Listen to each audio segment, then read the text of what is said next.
ಇದು ಅವಲಕ್ಕಿ ಚಿತ್ರಾನ್ನ.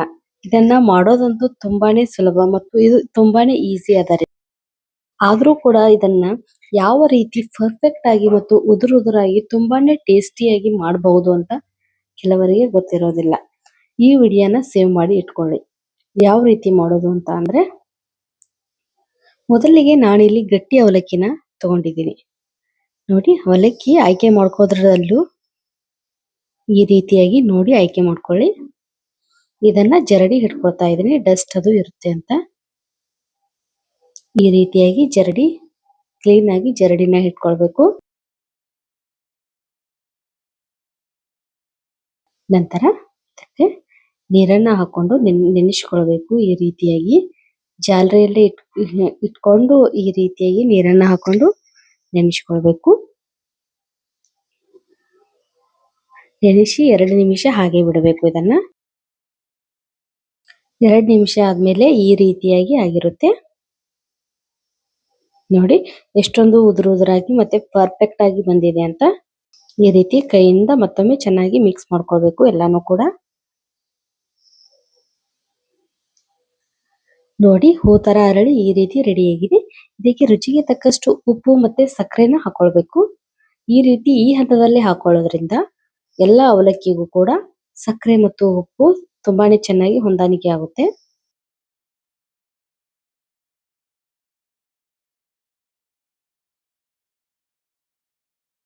ಸಕ್ಕರೆನೂ ಕೂಡ ಸೇರಿಸ್ಕೊಂಡಿದ್ದೀನಿ. ಸ್ಪೂನ್ ಸಹಾಯದಿಂದ ಎರಡನ್ನೂ ಕೂಡ ಚೆನ್ನಾಗಿ ಮಿಕ್ಸ್ ಮಾಡ್ಕೊಳ್ಬೇಕು.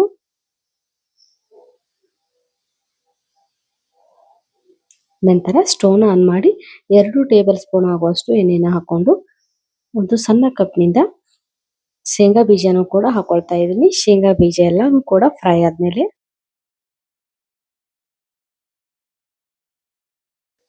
ಬ್ರೌನ್ ಕಲರ್ ಬರೋವರೆಗೂ ಫ್ರೈ ಮಾಡ್ಕೊಳ್ಬೇಕು.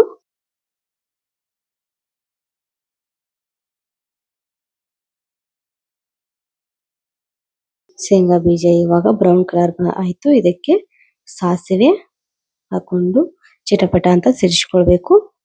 ನಂತರ ಜೀರಿಗೆನ ಹಾಕೊಳ್ತಾ ಇದ್ದೀನಿ.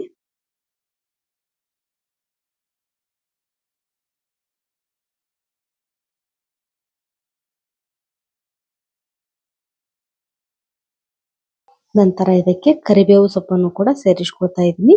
ಮೇನ್ ಥಿಂಕ್ ಅಂದ್ರೆ ಕರಿಬೇವು ಸೊಪ್ಪು ಇದ್ರೆ ಅವಲಕ್ಕಿ ಚಿತ್ರಾನ್ನ ತುಂಬಾನೇ ಟೇಸ್ಟಿಯಾಗಿ ಬರುತ್ತೆ. ಹಾಗಾಗಿ ಕರಿಬೇವು ಸೊಪ್ಪನ್ನ ಮಾತ್ರ ಮರಿಬೇಡಿ ಇದಕ್ಕೆ. ನಂತರ ಸಣ್ಣಗೆ ಹೆಚ್ಚಿ ಇಟ್ಕೊಂಡಂತಹ ಹಸಿರು ಮೆಣಸಿನಕಾಯಿನೂ ಕೂಡ ಸೇರಿಸ್ಕೊಳ್ತಾ ಇದ್ದೀನಿ.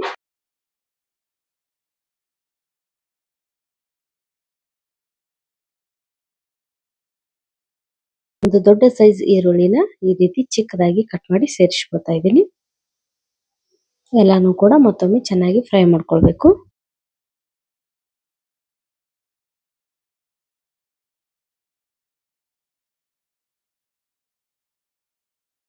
ನಂತರ ಚಿಟಿಕೆ ಅರಿಶಿನ ಪುಡಿನೂ ಕೂಡ ಸೇರಿಸ್ಕೊಳ್ಬೇಕು. ಎಲ್ಲಾನು ಕೂಡ ಮತ್ತೊಮ್ಮೆ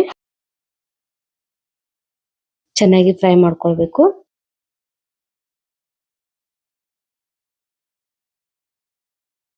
ಅರ್ಧ ಹೋಳಕ್ಕಿಂತ ಕಡಿಮೆ ಆಗುವಷ್ಟು ನಿಂಬೆ ರಸನೂ ಕೂಡ ಸೇರಿಸ್ಕೊಳ್ತಾ ಇದೀನಿ. ನಿಂಬೆ ರಸ ಹಾಕೋದ್ರಿಂದ ಟೇಸ್ಟ್ ಕೂಡ ತುಂಬಾನೇ ಚೆನ್ನಾಗಿ ಬರುತ್ತೆ.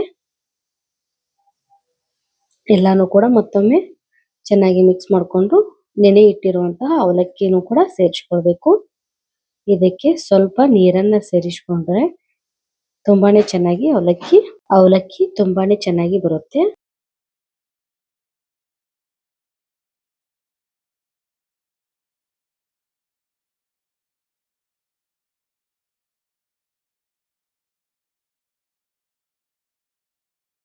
Keep watching video. Thank you.